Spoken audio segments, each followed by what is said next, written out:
केंद्रीय गृह मंत्रालय ने Rajiv Gandhi foundation, Rajiv Gandhi charitable trust और इंदिरा गांधी मेमोरियल ट्रस्ट की जांच के लिए अंतर मंत्रालय समिति का गठन किया है।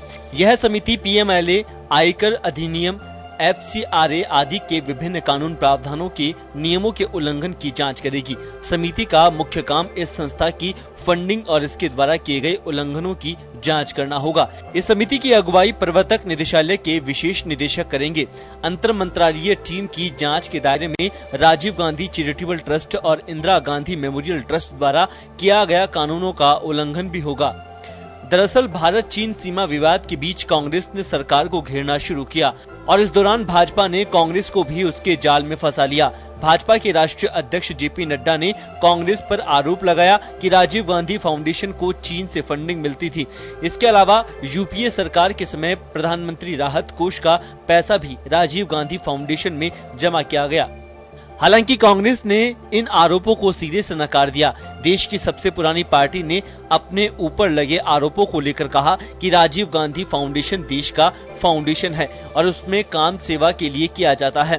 पूर्व केंद्रीय मंत्री पी चिदम्बरम, प्रवक्ता रणदीप सुरजेवाला और राजस्थान के मुख्यमंत्री अशोक गहलोत ने इस पर ट्वीट कर मोदी सरकार पर हमला बोला। गहलोत ने गांधी परिवार ट्रस्टों की जांच के निर्णय को राजनीतिक प्रतिशोध का मामला बताया है। उन्होंने कहा कि कांग्रेस ने जब पीएम केयर फंड में पारदर्शिता की जरूरत का मुद्दा उठाया तो एनडीए सहन नहीं कर पाई और बदले में यह कार्रवाई कर रही है।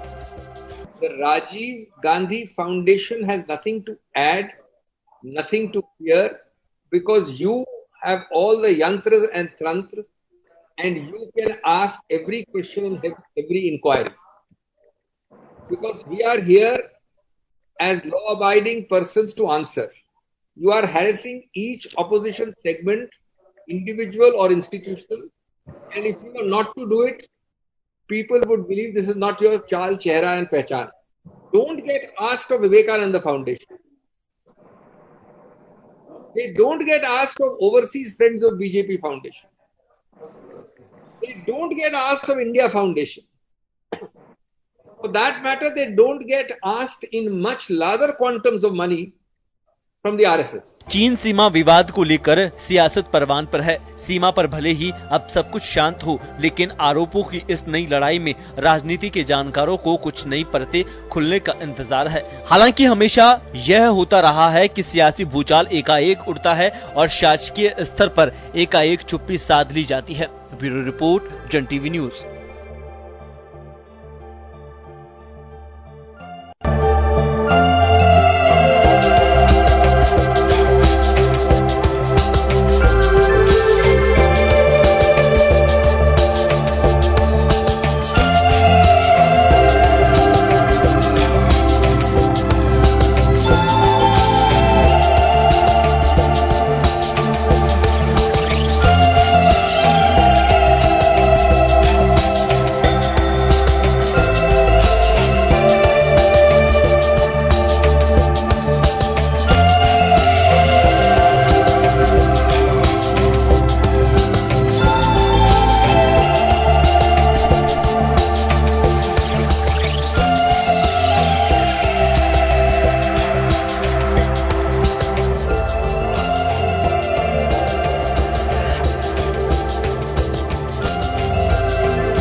से जुड़े 3 ट्रस्ट कमेटी के द्वारा जांच करने का तय किया है। ये ट्विटर के जरिए स्पोक्स पर्सन एनएचए ने जानकारी दी है और उसके बाद आधा नेताओं की बयान आने शुरू है। राहुल गांधी के साथ सच्चाई बिकती नहीं है और मोदी अपनी तरह सबको नहीं समझे तो बिकता है। इसका सच्चाई के लिए हम बिल्कुल लड़ते रहेंगे, कोशिश करेंगे। अशोक गहलोत ने राजस्थान के मुख्यमंत्री साहब कहा है ट्विटर के जरिए कि ट्रांसपेरेंसी और पीएम केयर्स फंड की जो ट्रांसपेरेंसी लाने की बात कह रहे हैं, उसकी वजह से ये अलग टैक्टिक्स अपनाना चाह रही है ईडी के माध्यम से। हम आपको बता दें कि इस कमेटी के चीफ होंगे ईडी के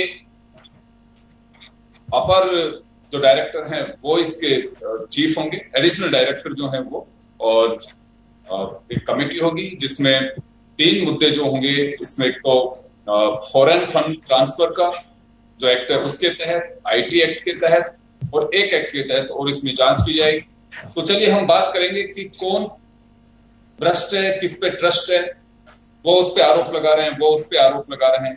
कांग्रेस कह रही है कि पीएम केयर्स फंड जो है, जब ऑलरेडी हमारे यहाँ पे पीएम प्रधानमंत्री नेशनल रिलीफ फंड बना हुआ है 1948 से, तो उसके बाद में क्या आवश्यकता थी, और अगर ये है तो इसे सूचना के अधिकार में शामिल क्यों नहीं किया जा रहा, ताकि उसकी जानकारी दी जा सके। तो चलिए हम, मुद्दा ये है कि क्या वास्तव में गांधी परिवार ने जो ट्रस्ट बनवाए या बनाए, 1991 में राजीव गांधी फाउंडेशन बना, 2002 में राजीव गांधी चैरिटेबल ट्रस्ट बना, और Indira Gandhi memorial trust already run कर रहा है। तो ये 3 ट्रस्ट हैं, इसमें 2 की चेयरपर्सन सोनिया गांधी है और समिति के सदस्य के दिग्गज नेता है, लेकिन सवाल बीजेपी और अब सरकार ने जांच। तो चलिए मेरे साथ इस वक्त पैनल की चर्चा करने के लिए श्याम सुंदर शर्मा जी, श्याम सोनी जी वरिष्ठ पत्रकार हमारे साथ में जुड़े हुए हैं, भाजपा नेता पंकज जोशी जी जुड़े हुए हैं, वरिष्ठ अधिवक्ता AK जैन साहब हैं, कांग्रेस नेता RC चौधरी जी हमारे साथ हैं। सभी का स्वागत है। मैं सबसे पहले पंकज जी आपके पास आना चाहूंगा। ये सरकार ने ये गठन तो किया, लेकिन जांच के साथ सरकार को यह भी जांच करानी चाहिए पीएम केयर्स को क्या सूचना के अधिकार में लेके आएंगे, और ये पैसा कहां खर्च किया जा रहा है इसकी ट्रांसपेरेंसी होनी चाहिए।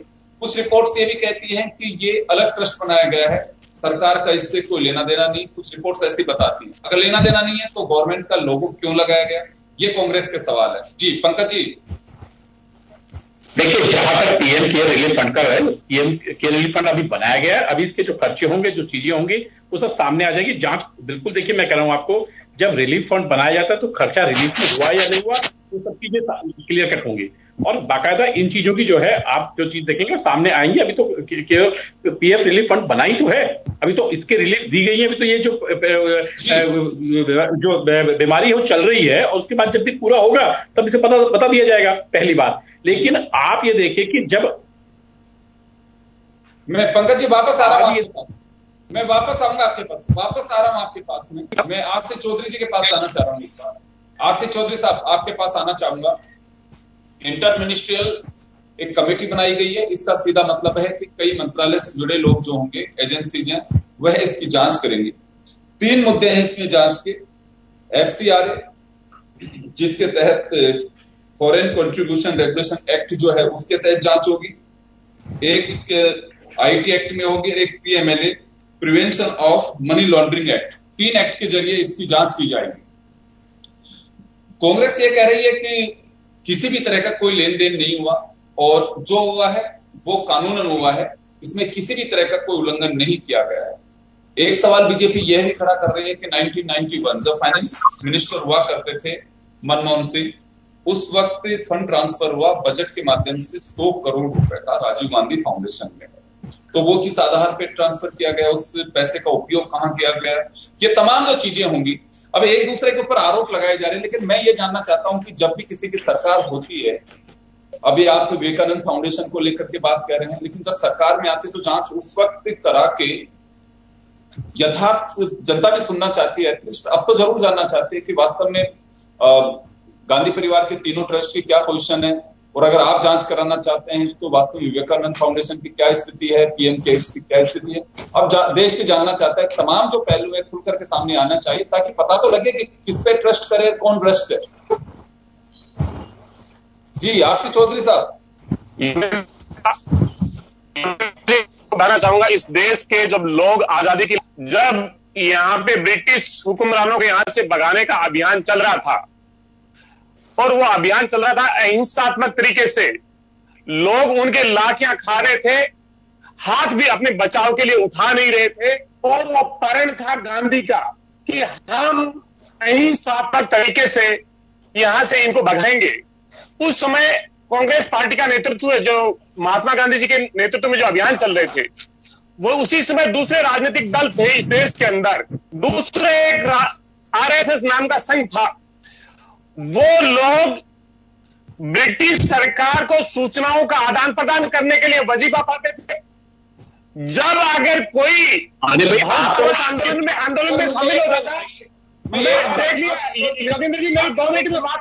आर सी चौधरी जी, मैं एक बात जानना चाहता हूं, इस देश में एक अलग तरह की बात हो रही है अभी। अगर आप लोगों से पूछा जाता है Rajiv Gandhi foundation, Indira Gandhi memorial trust और राजीव गांधी चैरिटेबल ट्रस्ट, तो आप लोग बताते हैं आरएसएस की खामियां कि उन्होंने जासूसी की, उस वक्त इन्होंने मुखबरी की। जब बीजेपी से पूछा जाता है कि पीएम केयर्स के बारे में जानकारी जानना चाहते हैं लोग, तो क्या कहेंगे? कहा जाता है कि चीन के ऊपर राहुल गांधी गलत बयान दे रहे हैं। ये मुद्दा ही नहीं है, आप लोग भटक क्यों रहे हैं? जो मुद्दा योगेंद्र जी, मैं कोई मुद्दे से नहीं भटक रहा हूं। योगेंद्र जी, मैं आपको चरित्र बता रहा हूं, मैं आपके मुद्दे का सीधा ही जवाब दूंगा, लेकिन जब आपका 2 मिनट तक प्रश्न होता है तो मैं बिल्कुल नहीं बोलता हूं, ना बीजेपी के नेता को व्यवधान करता हूं। इसलिए गुजारिश कीजिए, क्योंकि सब जो दर्शक हैं वो देख रहे हैं कि आरसी चौधरी क्या मुद्दे का जवाब देता है या इधर बिधर बगले जागता है। ये दर्शकों को तय करने दीजिए। तो मैं गुजारिश करना चाहूंगा कि सावरकर नाम के नेता को जब यातनाएं दी तो उन्होंने लिखित में माफीनामा मांग के कहा, सुन लीजिए, लिखित में माफीनामा मांग के कहा कि मैं आजादी की लड़ाई में नहीं लड़ूंगा।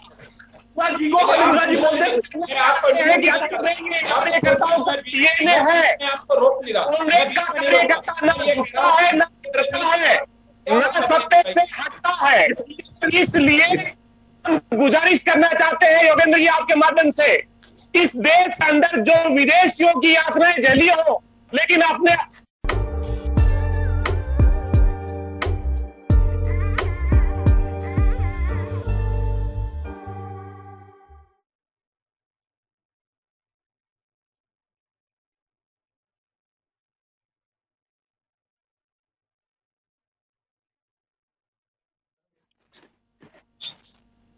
ब्रेक के बाद एक बार फिर आपका स्वागत है। आप खास खबर बात कर रहे हैं, कौन भ्रष्ट, किस पे करें ट्रस्ट।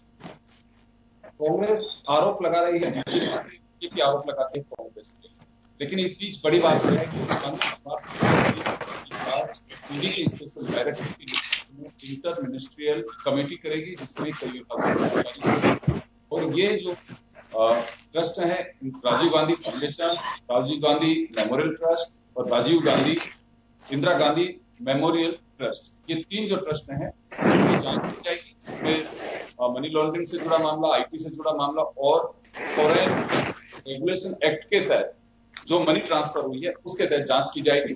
चलिए मैं एक बार एके जैन साहब के पास में जाना चाहूंगा। जैन साहब आपके पास आना चाह रहा हूँ। बड़ी बात यह है कि चलिए जांच होनी चाहिए, अगर कहीं कुछ गलत हुआ है तो देश भी जानना चाहता है, लेकिन कानून क्या कहता है? ऐसे ट्रस्ट में सरकार का पैसा ट्रांसफर हो सकता है, विदेश से पैसा आ सकता है। जी जैन साहब,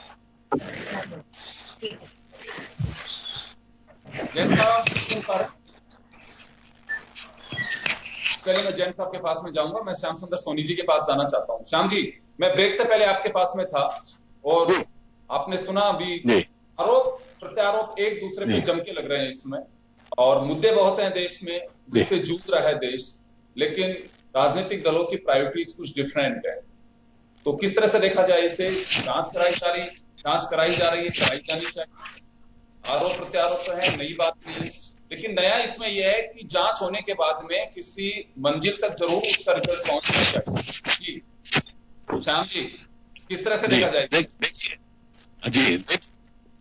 देखिए, सबसे बड़ी बात तो ये कि इन्होंने कहा, अभी कांग्रेस के नेता ने कहा कि मोदी जी विषय से भटक रहे हैं, और मेरी भी गुजारिश यही होगी हम भी एक बार विषय से नहीं भटके, क्योंकि जो आप 3 ट्रस्ट बता रहे हैं गांधी परिवार के, एक छोटी सी और सीधी सी बात है कि कुछ दिन पूर्व भाजपा ने इन पर चीन से डोनेशन लेने का आरोप लगाया और भारत सरकार के गृह मंत्रालय ने एक इंटर मिनिस्ट्रियल कमेटी का गठन करके इन ट्रस्टों के जांच करने के आदेश दिए हैं और जांच करेंगे एक स्पेशल ईडी के स्पेशल डायरेक्टर।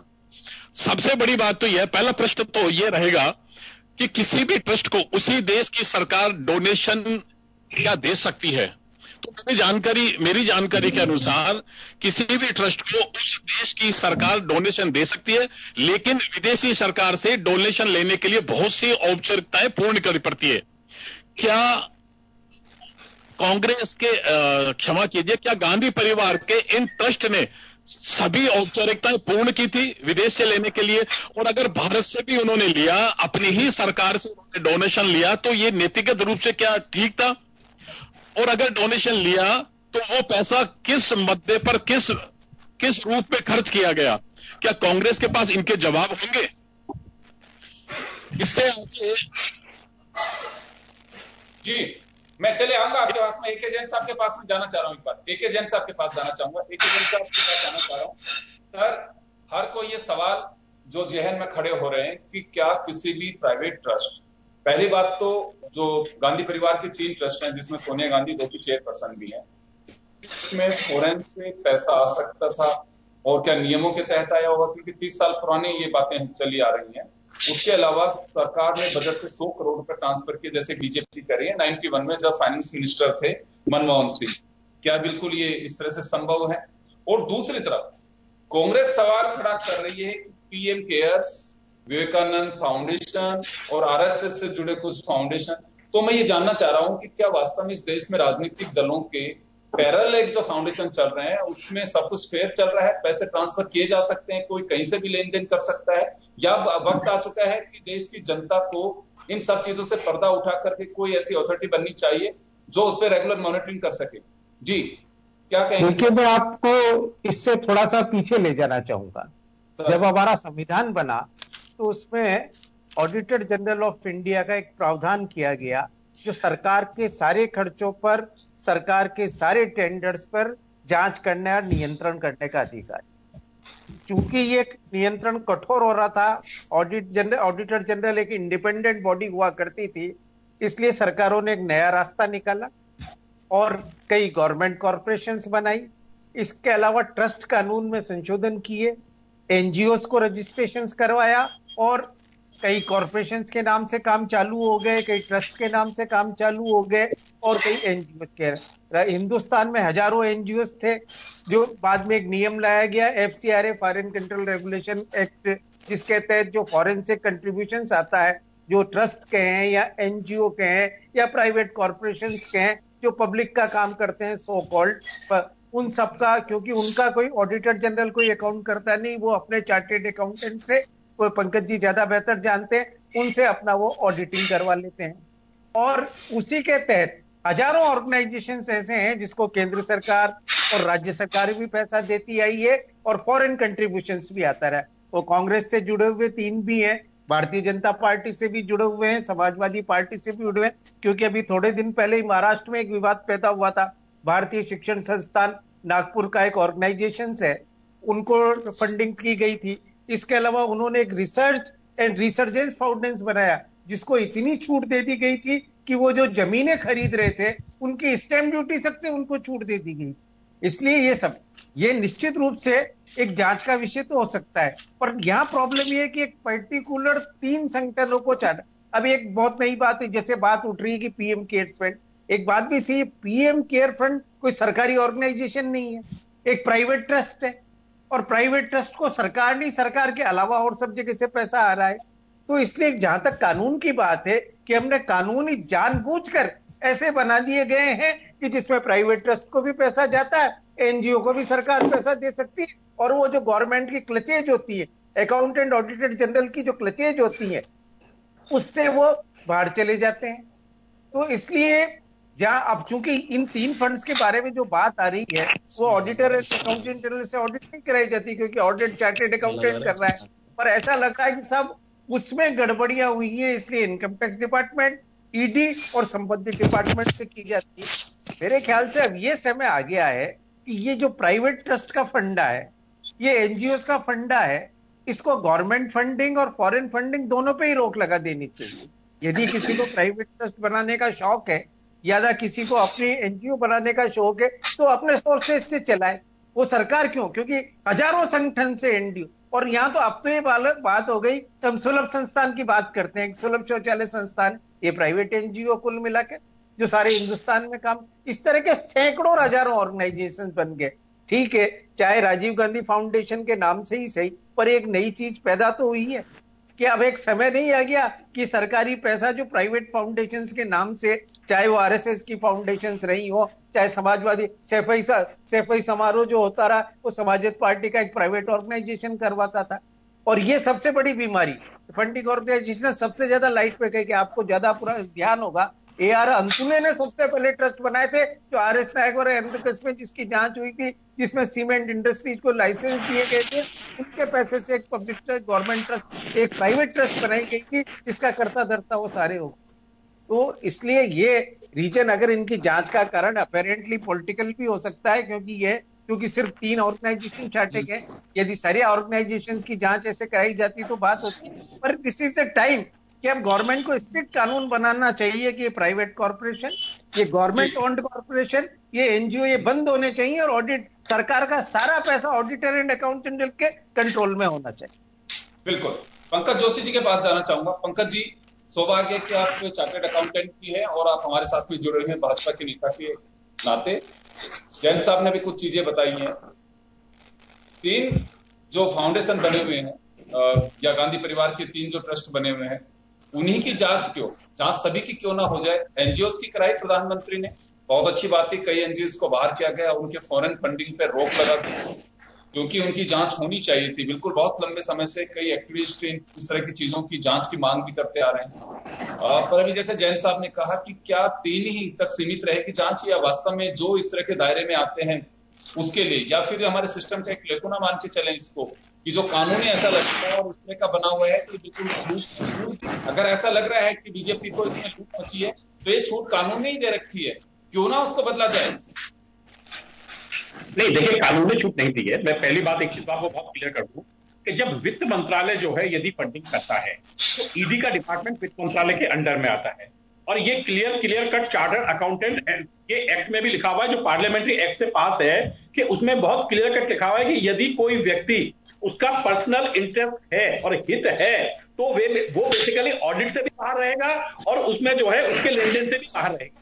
ये बहुत क्लियर कट है। चार्टर्ड अकाउंटेंट आपने जो ज्ञान कि वित्त मंत्रालय ने जो है 100 करोड़ रुपए आप जो है उस फंडिंग को दिए। अब वित्त मंत्रालय देने के बाद मुझे बताइए ईडी के अंडर में, डिपार्टमेंट के अंदर, अब वित्त मंत्रालय पैसा यदि फाइनेंस कर रहा है तो वित्त मंत्रालय उसकी कैसे जांच करेगा, क्या करेगा भाई। और मैं अभी कह रहा हूं कि आपने विवेकानंद फाउंडेशन को क्या सरकार के द्वारा, वित्त मंत्रालय के द्वारा जो है कोई फंडिंग की गई है क्या? देखिए, वित्त मंत्रालय और गृह मंत्रालय ये 2 मंत्रालय हैं जिनकी बेसिकली कंट्रोलिंग ऑथोरिटीज हैं। बाकी मंत्रालय का काम जो है रिलीफिंग करना, उनको जो है सब्सिडाइज करना, लेकिन उसमें कंट्रोलिंग में नहीं है, क्योंकि वित्त मंत्रालय का पूरा काम इनकम टैक्स से लेकर जो फेमा है, मनी लॉन्ड्रिंग एक्ट है, सारे जो एक्ट हैं जितने भी हैं, यहां तक कि एनिमी देश से जो है यदि आप चंदा देते हैं तो उसका मीनिंग क्या होगा। इसमें न केवल वित्त मंत्रालय बल्कि गृह मंत्रालय से भी जो है प्रश्न उठते हैं। राजनीतिक पार्टी होते हुए आप किसी एनिमी कंट्री के जो पड़ोसी कंट्री है, जो हमारा जो है विरोधी है, जिसने हमसे बार बार चीट किया है, आप उसके साथ एक एमओयू करके उससे फंडिंग लेते हैं, तो आप मुझे बताइए कि आप कहां चीज लड़ पाएंगे। और ये जो चीजें हैं, चीजों के लिए बड़ी चीजें हैं कि सीधे पार्टी से फंडिंग लेना और सीधे दूसरी कंपनियों से लेना, इन दोनों में फर्क है। मैं कह रहा हूं इन चीजों की भी ऑडिट की जो बात करते हैं, सारे फंडों की ऑडिट होती है, सब चीजें जो चीजें हैं उनमें है, क्योंकि आपने जो जो prevention of money laundering act है उसके तहत आपने देखा कि जितने जो एनजीओ थे जो बाहर से पैसा मंगा रहे थे, लगातार मंगा रहे थे, उसमें ब्लैक मनी हो रही थी और वो खुद को माना, उसे बहुत सारे लोग अंदर गए कि पैसा बाहर से नहीं आ रहा था, पैसा यहां से पहले जाता था और पैसा वापस लौट करके उसके थ्रू आ रहा था। तो इन चीजों की जांच की गई। मैं एक बात जानना चाहता हूँ पंकज जी, एक बात जानना चाहता हूँ जिसपे जैन साहब ने भी एक सवाल खड़ा किया अभी। मैं एक बात बताइए मुझे, आप जांच कराइए, बिल्कुल होनी चाहिए जांच, मैं यह कहना चाह रहा हूं और मैं पूछना भी चाह रहा हूं आपसे, लेकिन केवल 3 तक ही सीमित क्यों? इस जांच को आगे बढ़ाया जाना चाहिए। एक सवाल लगातार यह भी उठ रहा है जिसमें बीजेपी के नेता को जवाब नहीं देते हैं। सवाल यह है, अभी जैसे आरसी चौधरी जी ने भी उठाया, अशोक गहलोत ने भी एक ट्वीट के जरिए उठाया है, राहुल गांधी भी पूछ रहे हैं और कई मरतबा ये कांग्रेस के लोग ये बात पूछ चुके हैं कि जब 1948 से हमारे यहाँ पे प्रधानमंत्री नेशनल रिलीफ फंड बना हुआ है 1948 से, लगातार रन कर रहा है वो। तो इसी बीच 27 मार्च को पीएम केयर्स फंड बनाने की क्या आवश्यकता थी, क्योंकि वो गवर्नमेंट का नहीं है, जबकि अपील प्रधानमंत्री रिलीफ फंड से ज्यादा पीएम केयर्स के लिए कर रहे हैं कि पीएम केयर्स में पैसा डालिए। 1-1 करोड़ रुपए सांसदों से डलवाया गया है बाकायदा। तो ये क्यों? फिर ये कल जब सरकार आएगी तो इसमें सवाल खड़े होंगे। होना कुछ नहीं, आप भी कुछ नहीं कर सकते इनका, और ना ही आपका कुछ करेंगे। ये नूरा कुश्ती चल रही है इस देश के अंदर। क्यों भ्रम पैदा किया जा रहा है? जांच करानी चाहिए। और क्यों ना सूचना के अधिकार में सारे ट्रस्टों को डाला जाए। आज देश के अंदर क्रिकेट चल रहा है साहब, कर लीजिए, आप उसकी जांच करा लीजिए। है किसी सरकार में ताकत इतनी जो क्रिकेट के हमारे यहाँ पे जो बोर्ड बना हुआ है उसकी कोई जांच करा सके? लेकिन सिर्फ एक ही वजह है, कहा जाता है लेकिन संरक्षण राजनीति का ही मिला हुआ है, उसमें गड़बड़ नहीं हो रही है। आईपीएल के नाम पे कितनी सट्टेबाजी हुई है, कितनी चीजें चली गई, लेकिन आज तक आरटीआई के दायरे में उसको नहीं लेकर के आ सके। देश में कानून की पेचीदगियां बहुत हैं, और ये जो लूट का जो आप लोग सवाल खड़ा करते हैं, ये कानून ही आपका देश में ऐसा बना हुआ है कि किसी को भी कभी भी छूट दी जा सकती है, उसी को बदलिए। सर मुझे बताइए कि ये कानून सारे 6 साल में परिवर्तन होने चाहिए? अब तक कितने कानून परिवर्तन हुए? पहली बात। दूसरी बात, आपने जो बात कही, मैं आपको एक एक बात पे आता हूं। आपने 2-3 बातों के पर प्रश्न उठाए कि इन सबों की जांच होनी चाहिए। मैं 2 बड़ी बातें जो है योगेंद्र जी कहना चाहता हूं। पहली जांच ये कि आपने कोई ऐसा डॉक्यूमेंट सौंपा क्या कि जिसके ऊपर जांच होनी चाहिए? कोई भी डॉक्यूमेंट यदि कांग्रेस ने सौंपा हो तो बताएं। मैं आपको 2 उदाहरण बता देता हूं कि जब कांग्रेस की 2008 से लेकर के 13 की सरकार थी, जैन साहब उसके गवाह हैं कि यहां पर जो है बिजली कंपनियों के उत्पादन सेंटर खुलने थे और उसकी बिड हुई थी बाकायदा, जिसमें 6,000 करोड़ रुपए का एक बिजली घर बनना था, जो बेसिकली जो है झालावाड़ का जो काली सिंध है वो, और एक और था। उसमें जो है सबसे लोअर बिड प्राइस तीनों में भेल कंपनी की आई थी। लेकिन आप मुझे बताइए कि तीनों की लोअर बिड प्राइस आने के बाद, केंद्र सरकार का उपक्रम होने के बाद, सरकार ने किस तरीके से उसको जो है निरस्त कर दिया, बिना कोई कुछ करे हुए निरस्त करके उसको दोबारा से टेंडरिंग करके बीजीआर को दिया कि नहीं दिया? और बीजीआर के अंदर आज मैं फिर कहना चाहता हूं कि बीजीआर कंपनी में से कितना परसेंट मटेरियल उन उत्पादन कंपनियों में चीनी कंपनियों का लगा, ये आज जांच करा लीजिए आप, है ना? अब आप ये बताइए कि जब सरकारें, मैं वही आ रहा हूं कि जब सरकारें इन्वॉल्व हो जाती हैं, सरकार ही उसकी जांच करेगी, सरकार ही उसकी इन्वॉल्वमेंट करेगी, तो मुझे बताइए कहां जांच होगी? दूसरा बात, आपने कहा कि रिलीफ फंड और प्राइम मिनिस्टर जो है रिलीफ फंड दोनों के था, तो आपने क्यों केयर फंड बनाया गया? मैं आपको सीधा बता दूं, जब टैक्स बनता है, टैक्स और सेस के अंदर फर्क है, वही प्राइम मिनिस्टर रिलीफ फंड और प्राइम मिनिस्टर जो है केयर फंड के अंदर है कि प्राइम मिनिस्टर केयर फंड का ओनली जो है लगातार नहीं बनेगा, ओनली ऑब्जेक्ट और ऑब्जेक्ट, केवल एक जो पेंडेमिक है ये रहेगा, इसके अंदर जो खर्चा हुआ है, जो चीजें हुई है, जिसके अंदर बेसिकली आपकी फॉर्मेलिटीज पूरी नहीं होने के साथ भी आप सीधा खर्च कर सकते हैं, उसका अगर मैं कह रहा हूं ये जब खत्म हो जाएगा तब आप सबूत सौंप दीजिएगा कि ये पैसा खर्च हुआ, इसकी जांच करा देंगे। और हम आज कह रहा हूं, मैं आपको टीवी के माध्यम से कह रहा हूं कि आप बिल्कुल जांच करा देंगे यदि आप कहेंगे कि हाँ ये काम खत्म हो चुका है, अब इस चीज का जो है अस्तित्व नहीं है, आप कर देंगे। लेकिन एक चीज मुझे बताइए कि जो 2008 में आपने चंदा लिया उस पार्टी से, देखिए राजनीतिक पार्टियां कंपनी से लेती हैं, अपने देश से लेती हैं, सरकार से ले ली, हमने यहां तक भी आपको नहीं कहा, लेकिन आप मुझे बताइए किसी दूसरे देश की पार्टी से आप मिलकर के चंदा लेते हैं और उसके बाद आप जो है केंद्र राज्य सरकारों में, मैंने आपको एक उदाहरण बताया, एक उदाहरण नहीं है, ये लगातार यदि आप देखेंगे तो पूरे यदि देश में देखेंगे जहां जहां कांग्रेस की सरकारें रही वहां किन किन सरकारी उपक्रमों में कितना जो है मेटेरियल जो है ये लगा। जब सरकार कांग्रेस की थी तब चाइना से जब बात हुई थी तो 1.1 बिलियन डॉलर का जो है हमारा जो है डिफरेंस था, और आज बेसिकली वो 35%। ये जो फर्क रहे हैं, लगातार रहे हैं, इनमें क्यों रहे भाई ये? और इनकी जांच हो जाती है तो क्या परेशानी आ रही है? जब ये खुद कह रहे हैं कि हम शुद्ध हैं, हमने कोई गलत काम नहीं किया, हमारे ऑब्जेक्ट के अनुसार काम किया है, तो मैं कह रहा हूं इसमें जांच किसी से करा लीजिए ना। आज मैं पंकज जोशी हूं, आप मेरी जांच मैं क्लियर कर दूं, मैं बोल रहा हूं वही मैं कह रहा हूं पंकज जी, वही कह रहा हूं। जैन साहब ने जो सवाल खड़ा किया था, वो यही किया कि कानून में क्यों ना बदलाव किया जाए, जब कानून ही आपका लूट की छूट दे रहा है, सारे लेखनाथ साहब के कानून में, सिस्टम कानून से बन रहा है। आज अगर कांग्रेस से सारे वो अपने डॉक्यूमेंट देगी, कि चलिए सब हमारे को पैसा इस तरह से मिला और इस कानून के तहत हमारे को पैसा मिला। जांच यही तो है ना, इसी बात की आप जांच करा दें। पहले मैं आरसी चौधरी जी के पास में जाना चाहूंगा। कानून में जिस तरह का लचीलापन है, उस कानून को बदलने की आवश्यकता है। चौधरी जी आपके पास आ रहा हूं। पंकज जोशी जी ने कुछ सवाल खड़े किए हैं कि चलिए सरकारों से आप लेते रहे, वहां तक भी ठीक है, लेकिन आप चाइना की कम्युनिस्ट पार्टी के जरिए आपने जो पैसा लिया, उस पैसे की वजह क्या थी? और यही है कि कांग्रेस बीजेपी लगातार जो सवाल खड़ा कर रही है कि चाइना के साथ में कांग्रेस की डील क्या है, वो उस देश को बतानी चाहिए। जेपी नड्डा इस बात को लेकर के सवाल खड़ा कर चुके हैं, जावड़ेकर कह चुके हैं, रविशंकर प्रसाद कह चुके हैं। तो ये अभी जब भी कोई वक्त आता है तो इस तरह की चीजें सामने आती रहती हैं। कोई मुझे नई बात नहीं लग रही, लेकिन सवाल फिर भी खड़ा होता है कि ऐसा क्यों, कि अगर कम्युनिस्ट पार्टी के जरिए अगर आप ऐसा आज का नहीं है, बहुत पहले का जवाब आज आप लोग दे रहे हैं इस बात का। तो बीजेपी सवाल खड़ा कर, मेरा सवाल नहीं है, बीजेपी का सवाल है, उसका जवाब दीजिए आप। आरसी चौधरी जी।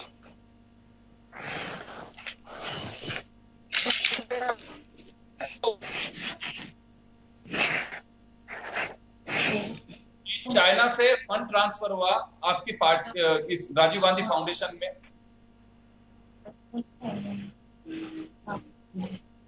चलिए तकनीकी खामी के कारण हम आरसी चौधरी जी हमारे साथ जुड़े हैं, लेकिन उनकी ऑडियो हम तक नहीं पहुंच पा रही है। मैं एक बार फिर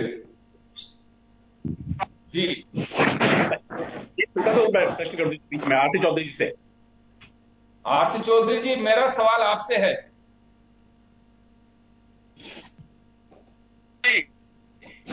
आरसी चौधरी जी, सवाल मेरा यह है, पंकज जोशी जी ने 3 सवाल खड़े किए कि चाइना की कम्युनिस्ट पार्टी के जरिए फंड ट्रांसफर हुआ राजीव गांधी फाउंडेशन में, सरकार का फंड कैसे ट्रांसफर हुआ, और हो भी गया तो ठीक है, लेकिन उसका जवाब ये देना चाहिए कि पैसा खर्च कहां पे हुआ। मैं बोल लूं, जवाब दे दूं मैं आपको, बोल लूं क्या? हाँ बिल्कुल, आप बोलिए। योगेंद्र जी, मैंने यहाँ पे चौथे स्तंभ के संरक्षक श्याम सोनी जी का भी प्रश्न सुना, मैंने आपका प्रश्न भी सुना, और मैंने भारतीय जनता पार्टी के नेता का भी प्रश्न सुना, और मैं तीनों के ही प्रश्न के जवाब देना चाहता हूं। श्याम सोनी जी ने कहा कि देश की जनता प्रश्न उठा रही है। श्याम सोनी जी अगर पत्रकार है तो उन्हें पता होना चाहिए कि भारतीय जनता पार्टी के राष्ट्रीय अध्यक्ष जेपी नड्डा ने यह प्रश्न उठाया। वो देश की जनता नहीं है, वो अपनी सरकार का सुरक्षा कवच बनने का प्रयास कर रहे हैं, लेकिन आप कीजिए। दूसरा मैं कह रहा हूं कि विदेशी चंदा, अगर या तो आपको पता होना चाहिए और नहीं पता होता तो उस मुद्दे पे नहीं बोलना चाहिए। भारतीय जनता पार्टी के शासन में तुषार मेहता ने सुप्रीम कोर्ट में यह हल्फनामा देके कहा कि देश के अंदर 30 लाख एनजीओ चलते हैं, उसमें से 24 लाख एनजीओ प्रतिवर्ष अपनी ऑडिट नहीं कराते, और जो विदेश से जिनको फंडिंग होती है एनजीओ की, उनको अनुमति अगले वर्ष के लिए गृह मंत्रालय देता है। अगर गृह मंत्रालय उसकी ऑडिट करता है, मैं गुजारिश करना चाहता हूं कि 5 साल उस गृह मंत्रालय ने जिसकी ऑडिट की और जिन 3 उनको चयनित किया, इससे पहले 20,000 एनजीओ की मान्यता समाप्त की थी। तो मैं ये पूछना चाहता हूं, क्या उन्होंने जब जांच की थी तो ये फर्ज पाया गया था? आज उन्हें कैसे याद आया? कोई नहीं, आप जांच कराइए। मैं गुजारिश करना चाहता हूं, 2018 में जब राज्यसभा के चुनाव हो रहे थे गुजरात में, अहमद पटेल चुनाव लड़ रहा था, हमारे विधायक और पार्टी में तोड़फोड़ कर रहे थे ये, तब कर्नाटक के अंदर कांग्रेस के नेता डीके शिव कुमार पे ईडी का छापा डाला गया, आपको याद होगा। हमारे हिमाचल के मुख्यमंत्री वीरभद्र सिंह की बेटी की शादी थी तो इनकम टैक्स डिपार्टमेंट का छापा डाला गया, आपको याद होगा। हमारे पूर्व वित्त मंत्री पी चिदम्बरम पे सीबीआई की रेड मारी गई। मैं कह रहा हूं, भारतीय जनता पार्टी अब इतनी विचलित हो गई है और ये इतनी बौखला गई है कि आज तीनों एजेंसियों को कांग्रेस के सिर्फ 3 एनजीओ पे डाल दिया है। हम कह रहे हैं तीनों को जांच कराइए, और हम आपसे यह पूछना चाहते हैं कि कितने समय में आप जांच कर देंगे, ये देश को बीजेपी के नेता बता के जाए। एक बात। दूसरा मैं कहना चाहूंगा, प्रधानमंत्री इन्होंने कहा, पंकज जी ने, कि जैसे टैक्स में फर्क होता है और जैसे सेस में फर्क होता है। प्रधानमंत्री राष्ट्रीय आपदा कोष जब बना हुआ है तो टैक्स और सेस का डिफेंस करने के लिए प्रधानमंत्री राहत कोष, जिसका हिंदुस्तान की सरकार से कोई लेना देना नहीं है, सिर्फ देश की जनता को भ्रमित करने के लिए आपने ट्रस्ट बनाया। वो कैग की ऑडिट नहीं होती, वो पार्लियामेंट्री कमेटी के पास वो उसकी ऑडिट होकर नहीं जाता। मैं कह रहा हूं, प्रधानमंत्री आपदा राहत कोष की ऑडिट होती है कैग के द्वारा, और फिर पार्लियामेंट की वित्त कमेटी उसकी बहस करती है संसद के अंदर। इसलिए उससे बचने के लिए संसद में बहस नहीं हो, इसलिए उन्होंने प्रधानमंत्री पीएम केयर फंड बनाया। उस पीएम केयर फंड में इस देश के 130 करोड़ लोगों के अथक परिश्रम से, पूर्ववर्ती सरकारों के सहयोग से जो सार्वजनिक क्षेत्र की यूनिट बनी, उनसे करोड़ों रुपए चंदा लिया। चाहे बीपीसीएल हो, चाहे एलआईसी हो, चाहे बीएसएनएल हो, चाहे रेलवे हो, चाहे कृषि मंत्रालय हो, इनसे मैं गुजारिश करना चाहता हूं। दूसरा, हिंदुस्तान की सरकार के 76 मंत्रालय, 76 मंत्रालय, सब एनजीओ को फंडिंग करते हैं, तो क्या उस फंडिंग में आपने जांच नहीं की थी? आप कराइए, लेकिन आप जांच का समय बता दीजिए कि हम इतने दिनों में दूध का दूध और पानी का पानी देश की जनता को बताएंगे। एक सुनिए योगेंद्र जी, दूसरा मेरा प्रश्न है योगेंद्र जी, एक प्रश्न 30 सेकंड का, 30 सेकंड का प्रश्न। क्या वास्तव में अब कानून ऐसा बना देना चाहिए कि कोई भी गवर्नमेंट की ऑर्गेनाइजेशन अगर बना हुआ है, कोई भी सरकारी नुमाइंदा पैरेलल किसी भी ट्रस्ट के लिए कोई फंड की डिमांड ना करे? जब सरकार की नियत है कि जनता की सेवा करनी है, कोई भी सरकार, कोई भी, चाहे आपकी सरकार हो चाहे इनकी सरकार हो, अगर पीएम रिलीफ फंड बना हुआ है तो पैसा उसी के लिए अपील की जाए।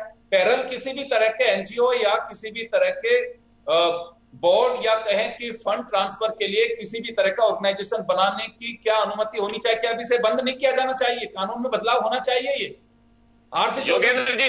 योगेंद्र जी, जो सरकार पारदर्शी होती है वो पारदर्शिता के लिए कानून लेके आती है। हिंदुस्तान के अंदर सूचना का अधिकार कानून केंद्र की सरकार में मनमोहन सिंह जी की सरकार लेके आई थी। उस सरकार को कमजोर करने का काम वर्तमान की भारतीय जनता पार्टी और मोदी की सरकार ने किया। हम ये कहना चाह रहे हैं कि जो हमारे वकील साहब विधिवेता साहब ने कहा था, FCRA जो एक्ट है वो 2010 के अंदर यूपीए की सरकार, मनमोहन सिंह की सरकार लेके आई थी। हम ये पूछना चाहते हैं, पारदर्शिता और जवाबदेही आपके चरित्र में झलकती है। हम ये गुजारिश करना चाहता हूं आपके माध्यम से, ये देश के लोगों को भ्रमित करते हैं। विवेकानंद फाउंडेशन बनाया, किसके नाम से बनाया? विवेकानंद जी के नाम से फाउंडेशन बनाया। उसका फाउंडर कौन? अजीत डोभाल। उसका दूसरे चेयरमैन कौन? संघ के सदस्य। इंडिया फाउंडेशन बनाया, इंडिया फाउंडेशन का चेयरमैन फाउंडर कौन? अजीत डोभाल। और उसका बीजेपी के राष्ट्रीय कार्यकारिणी के महासचिव राम माधव, ये उसके सदस्य हैं। ये चाइना में जाके सीपीसी के साथ, चाइना की जो सरकार है उससे संवाद करते हैं। आरएसएस किस हैसियत से जाके चाइना की सरकार के साथ में देश के अरुणाचल के बारे में बात करते हैं? देश की सरहद के बारे में आरएसएस किस हद से जाके, किस हैसियत से जाके बात करता है? क्या ये जांच कराएंगे? मैं आपसे गुजारिश करना चाहता हूँ और तमाम दूसरे लोगों से गुजारिश करना चाहता हूँ, क्या उसकी जांच कराएंगे? पीएम केयर फंड के अंदर बदलाव करके, क्या कानून में बदलाव करके ऐसे पैरेलल जो संगठन चल रहे हैं उन्हें बंद नहीं कर देना चाहिए? अब वक्त आ गया। देश के सुप्रीम कोर्ट ने कहा कि इलेक्टोरल बॉन्ड के अंदर जो भारतीय जनता पार्टी के शासन ने 1000 करोड़ रुपए लिए, क्या उसके बारे में देश की जनता को बताएंगे कि किन्होंने दिया था? चले क्या ये बताएंगे कि चाइनीज कंपनियां, मैं कह रहा चाइनीज कंपनियां गुजरात के अंदर जो भाजपा की सरकार बनाने के लिए, आपने कई सवाल खड़े किए हैं। मैं पंकज जोशी जी से जवाब ले लूं। पंकज जी, कांग्रेस लगातार एक आरोप लगा रही है कि जब भी बीजेपी से कोई सवाल पूछा जाता है, सरकार के लिए ट्रांसपेरेंसी की बात की जाती है, तो वे ट्रांसपेरेंसी पे बात नहीं करते हैं और ईडी को संबंधित प्रश्न पूछने वाले के ऑर्गेनाइजेशन या उसके घर या उससे संबंधित कोई मैटर होता है, उसके ऊपर ईडी को भेज दिया जाता है, सीबीआई को भेज दिया जाता है, इनकम टैक्स को भेज दिया जाता है। ये लगातार सार्वजनिक रूप से आरोप लगते आ रहे हैं बीजेपी पे, केंद्र सरकार पे। अभी आरसी चौधरी भी यही कह रहे हैं कि अहमद पटेल ने सवाल खड़ा किया तो अहमद पटेल को ईडी ने कॉल किया। उनके चुनाव में जब विधायकों को इकट्ठा किया कर्नाटक में, तो वहां पे ईडी का छापा डाल दिया गया। जी पंकज जी, अब देखिए मैं एक एक का जवाब देता हूं आपको। देखिए इन्होंने जो है चाइना से फंडिंग ली, उसका जवाब नहीं दिया। इसका जवाब देता हूं। आप जांच कराइए, सरकार के अंदर है। हम ये करें, भारतीय जनता पार्टी भी ये बताए क्या उसको चंदा मिला या नहीं मिला। आप सरकार में जांच हम कराएंगे, आप करवा रहे हैं ना। जेपी नड्डा जी ने कहा है आप करवाइए, हम तो स्वागत कर रहे हैं। हम तो आपसे ये पूछ रहे हैं कि कितने दिनों में आप जांच करके बता देंगे, कितने दिनों में आप बता देंगे? जांच की एजेंसी आपके पास में है, ये समय बताइए कि 1 साल के अंदर बताएंगे हम। जवाब सुनिए, हाँ बोलिए पंकज जी, बोलिए पंकज जी, बोलिए। मैं कह रहा हूं कि ये इन्होंने कहा कि जो विदेशी चंदा लिया जाता है उसकी जांच जो है 1 साल बाद होती है और वो गृह मंत्रालय करता है। पहली बात ये गलत है, क्योंकि कोई भी चंदा विदेशी मनी से आएगा तो ऑथराइज्ड बैंक से आएगा, और ऑथराइज्ड बैंक का जो बैंक केंद्रीय बैंक है सरकार का, वो आरबीआई है। और आरबीआई जो है जब तक परमिशन नहीं देगा, जब तक वो जो है फेमा और PMRY prevention of money laundering act है, उसके उल्लंघन तो नहीं हुए हैं। तो मैं कहता हूं पहली बात ये चीज बिल्कुल भूल जाइए कि ये इन्होंने कहा कि 1 साल बाद होता है, जो लोगों को भ्रमित कर रहे हैं। मैं कह रहा हूं कि प्रति वर्ष MHA ministry of home affair audit करती है, जिन एनजीओ को फंडिंग होती है विदेश से, उन सब एनजीओ की ऑडिट करती है और प्रति वर्ष वो रिन्यूअल देती है। आप ये गलत है तो पेश कीजिए मेरे पे और देश के गुमराह ना कीजिए। सुनिए, आप जवाब सुनोगे तब। अरे सर झूठ कैसे बोल रहे हैं? मैं कह रहा हूं प्रति वर्ष होती है, जिनसे विदेश से फंडिंग होती है उन एनजीओ की, ये झूठ बोल रहे हैं। चलिए वो चार्टर्ड अकाउंटेंट एक बार सुनिए तो सही। अब बोलिए पंकज जी, बोलिए। अब मैं यही कह रहा हूं कि भैया prevention of money laundering act कब आया था? ये मोदी जी की सरकार में आया था या ये राजीव गांधी जी की सरकार में आ गया था? और राजीव गांधी जी की सरकार में आ गया था तो आपने 1991 से लेकर के अब तक उनके पालना नहीं की या नहीं की, इसके अंदर जांच हो रही है, ईडी कर रही है, तो क्या दिक्कत है? दूसरी चीज, 14 साल आपकी सरकारें थी, 14 साल में आपने जांचें नहीं की क्या? 14 साल में कितने एनजीओ को विदेश से फंडिंग में आपकी सरकारें रही, आपने जांच नहीं की क्या? तो जवाब अटल जी की सरकार रही, 6 साल आपकी सरकार रही, आपने जांच क्यों नहीं करी? ये बताइए। उनका भी जवाब लेना है। आप जवाब सुनिए, मेरे साथ 2 गेस्ट और बैठे, समय बहुत कम है मेरे पास में, 5 मिनट का वक्त है। मैं पंकज जोशी जी का जवाब दूंगा, जैन साहब उसको पूरा तरीके से बताएंगे। शॉर्ट में जवाब है ना। देखिए, इन्होंने कहा कि इनकम टैक्स और ईडी को ले आते हैं। मैं आपको बहुत साफ बता दूं, इनकम टैक्स में जैन साहब बैठे हुए हैं, जब तक इनकम टैक्स की सर्च एंड सीजर और उसको नोटिस तब तक सर्व नहीं होगा जब तक उसकी फाइल में कमिश्नर रैंक से नीचे का आदमी जो है कॉज ऑफ नहीं लिख देता, रीजन टू बिलीव नहीं लिख देता कि ये मेरे पास ऐसे तथ्य हैं, रीजन है, बिलीव है, उससे पहले सेक्शन 148 के तहत वो नोटिस नहीं दे सकता और ना ही जांच कर सकता, ना ही जो है वो कर सकता। मैं कह रहा हूं कि यदि उसके पास जांच की चीजें हैं और आपने कोई भी जांच, यदि आपकी ईडी के यहां, इनकम टैक्स के यहां और सीबीआई के यहां कोई आपने जांच भेजी है और पेंडिंग है, तो कांग्रेस उसका जो है कल सुबह जो है पत्रिका में या 3 दिन में 7 दिन में खुलासा कर दे कि हमने ये जांच जो है और मिलकर भेजी है और इनकी जांच नहीं हुई है, जबकि हमने जांच आप करवा रहे हैं। आप समय बताइए ना, इधर बुद्धू की बातें करें, आप बताइए ना। आप सीबीआई के अंदर दिल्ली पुलिस का छापा डलाते हैं आधी रात को भ्रष्ट स्थानों को बचाने के लिए, जिन्होंने अहमदाबाद में कमिश्नर था उसको बचाने के लिए। आप सीबीआई की कहां पे छोड़ी आपने सीबीआई की साख? दिल्ली पुलिस ने सीबीआई के जवाब सुनिए। हाँ बोले पंकज जी, अपनी बात खत्म करिए, जल्दी करिए।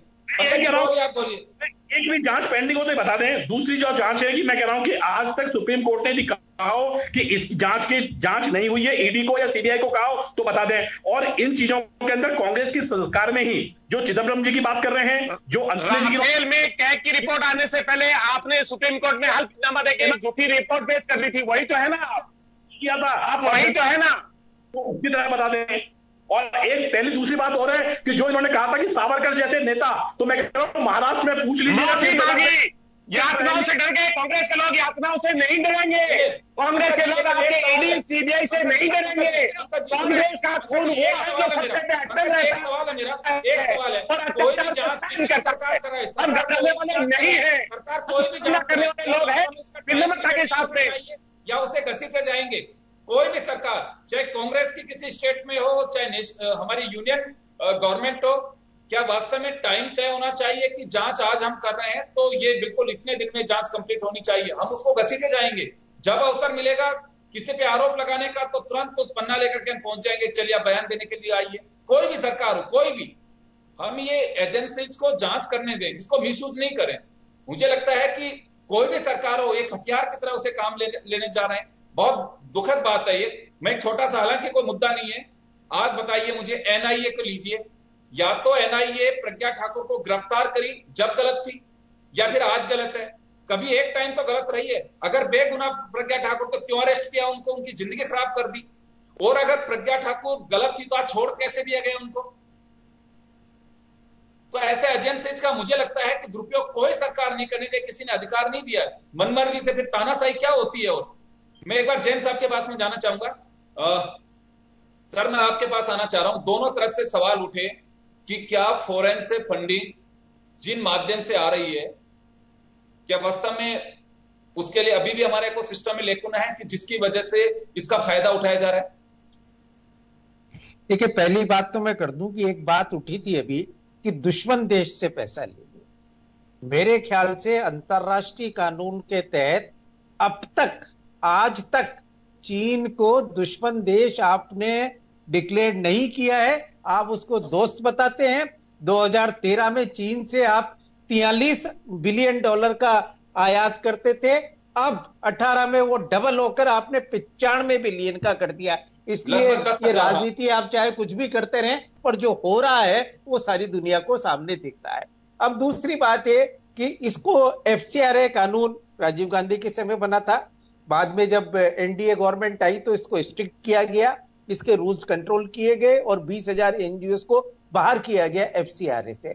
पर FCRA में इतनी ज्यादा लूप होल्स हैं कि FCRA में आप एक इंटेलिजेंस उसकी जांच करती है और आप उसको परमिट दे देते हैं। FCRA के रूल्स में यह कहा जाता है कि पॉलिटिकल वर्क के लिए फंडिंग नहीं किया जाएगा, डेवलपमेंट वर्क के लिए या NGO वर्क के लिए किया जाता है, पर इनडायरेक्टली वो सारा पैसा आके वापस वही पॉलिटिकल फंडिंग के लिए चला जाता है। प्रश्न एक दूसरा बात है, जहां पर जो राजीव गांधी फाउंडेशन को लेके आ रहे हैं उसमें दो प्रश्न आ रहे हैं। एक तो फॉरेन फंडिंग ली, फॉरेन फंडिंग FCRA से परमिशन के बिना नहीं ली होगी। अब वो परमिशन के बाद उसका प्रॉपर उपयोग हुआ या नहीं हुआ वो एक अलग बात है। परंतु एक दूसरा प्रश्न है कि इन सब ऑर्गेनाइजेशंस को जहां भी सरकार का पैसा जाता है, चाहे वो प्राइवेट ट्रस्ट हो चाहे पब्लिक ट्रस्ट हो, वो ऑडिटर जनरल ऑफ इंडिया के पर्यू से बाहर क्यों किया गया है? क्यों सरकारी महकमों की तरह ऑडिटर जनरल उन सबका नियंत्रण या उनकी जांच खातों की नहीं कर सकता? क्या क्योंकि जब कानून में ऐसे प्रावधान थे तो क्यों बदला गया? क्यों ये ट्रस्ट पैदा किए गए? क्योंकि आपको सरकारी नियंत्रण से उसको बाहर करके और कहीं ना कहीं घपला करने की इच्छा थी। उसके बाद 2 बार 3 बार चौथी बार NDA सरकार है आज की डेट में। चौथी NDA सरकार ने भी नहीं बदला, कांग्रेस सरकार ने तो नहीं बदला, पर चौथी बार NDA सरकार है, इन्होंने भी नहीं बदला। और बीच में तथा भाजपा से समर्थित सरकारें बनी, 77 में बनी है, उसके बाद बनी, तब भी नहीं बदला। तो कहीं ना कहीं लगता है कि जो काम किया जा रहा है उसमें ईमानदारी की बात तो यह है कि सरकारी पैसा प्राइवेट एजेंसीज को क्यों दिया जाए? विदेश का पैसा सरकार के ऑर्गेनाइजेशन के अलावा इन दूसरे गैर संगठनों में क्यों आए? अगर आपका कोई दुश्मन देश है तो आप खुलेआम घोषणा करके रोक क्यों नहीं लगाते उस पर? चाहे वो पाकिस्तान हो, तो RTI के दायरे में क्यों नहीं लेके आया जा रहा? अगर पैसा आ रहा है कहीं से तो RTI के दायरे में क्यों नहीं लेके आया जा रहा? RTI के दायरे में क्यों नहीं? RTI के दायरे में नहीं लाया जा रहा और ऑडिटर जनरल के क्षेत्र से उसको बाहर रखा जा रहा है। और फिर आप पिक एंड चूज करते हैं कि एक का करा लिया, दूसरा का नहीं करा रहा। सारा झगड़ा यहां पैदा होता है। अगर काम करने की ईमानदारी है तो इसको सारे RTI दायरे में सारे ऑर्गेनाइजेशंस को डाला जाए। जहां भी सरकार का एक नया पैसा भी जाता है वहां पर ऑडिटर जनरल ऑफ इंडिया के डायरेक्शंस में उसको डाला जाए। और FCRA का जहां से विदेशी फंडिंग जहां से भी आ रही है, आज भी ज्यादातर जो फंड्स हैं, चाहे फोर्ड फाउंडेशन से लेके चलते हैं, चाहे किससे, उनके फंडर्स आते हैं, जांच करते हैं और उसका नियंत्रण करने का कोई कारण या कोई नियंत्रण नहीं है। इसमें जो वामपंथी संगठन भी हैं तो दक्षिणपंथी संगठन भी शामिल है। RSS के जो कुछ फ्रंट ऑर्गेनाइजेशन से वहां भी पैसा आता है, फॉरेन से आता है, अमेरिका से फंडिंग आता है, सब जगह से आता है, चीन से। तो ये सबसे बड़ी बात है कि अच्छी बात है कि एक डिबेट शुरू हुई है और एक कम से कम एक कहीं ना कहीं किसी रिजल्ट पर जाके रुकेगी कि ये कहीं ना कहीं गड़बड़ रुक गया। जी मैं वकील साहब रोकना चाहूंगा। बड़ी रोचक डिबेट और कई फैक्ट सामने निकल करके आ रहे हैं, लेकिन बात यही है कि जो कहा जाता है कि दोनों ही तरफ शीशे के मकान बने हुए हैं लेकिन पत्थर दोनों तरफ से फेंके जा रहे हैं। कायदा तो ये कहता है कि FCRA के रूल्स को बदलना चाहिए। जब हमारे यहाँ ऑडिट जनरल है तो उसमें रिपोर्ट आनी चाहिए और RTI के दायरे में सभी तरह के ट्रस्ट जो पैरेलल काम कर रहे हैं उन्हें लाया जाना चाहिए ताकि कोई भी आम आदमी उसके जरिए अपनी जानकारी ले सके कि पैसे का उपयोग कहां हो रहा है। जिस पैसे को जन सेवा के नाम पे इकट्ठा किया जाता है उसका उपयोग कहां हो रहा है? अगर नहीं है तो मुझे लगता है कि हमाम में सभी नंगे हैं और कोई भी नहीं चाहता है कि स्थिति अपनी स्पष्ट कर सके। कहा चाहे कुछ भी जाए, लेकिन स्थितियां यही हैं। अब वक्त आ गया है कि जो इस तरह के ट्रस्ट हैं उन पे लगाम लगाया जाना चाहिए, सरकार सख्त कदम उठाए। एफसीआर में अगर कोई लेकुन है तो उसे दुरुस्त किया जाना चाहिए। तभी मुझे लगता है कि सवाल खड़ा करने का भी मजा होगा और जांच का भी मजा होगा। अदरवाइज यूं ही जांचें होती रहेंगी, यूं ही सवाल चलते रहेंगे और जवाब तो मतलब ही नहीं किसी चीज का कोई मिल पाएगा और जनता ठगी हुई महसूस करेगी। बहुत बहुत शुक्रिया आप सभी का। खास खबर में इतना ही, दीजिए इजाजत, नमस्कार।